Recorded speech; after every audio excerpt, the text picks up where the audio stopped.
What's up guys? This is Papa Sep TV. Kung bago ka lang sa aking channel, please subscribe naman po. Isimulan natin ang topic natin pagkatapos ng intro. Subscribe now and press the bell icon. Never miss an update.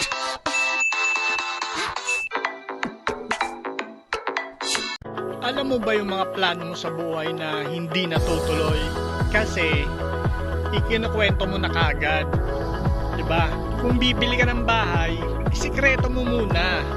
Kung bibili ka naman ng sasakyan, syempre dapat isikreto mo muna. Plano mong magpakasal, isikreto mo muna. Plano mong magbakasyon sa ibang lugar, isikreto mo muna. Na-promote ka sa trabaho, isikreto mo muna. Plano mong magtayo ng negosyo, isikreto mo muna. Alam mo ba kung bakit hindi natutuloy yung mga magagandang plano natin sa buhay? Kasi nauuna yung kwento kaysa sa mismong plano natin. Lalo na kapag nasabi mo to sa maling tao. Yung mga taong akala mo nakasuporta sa'yo, pero ang totoo, may lihim na inggit sa'yo. Yung mga taong gagawin ng lahat para mapapagsak ka lang.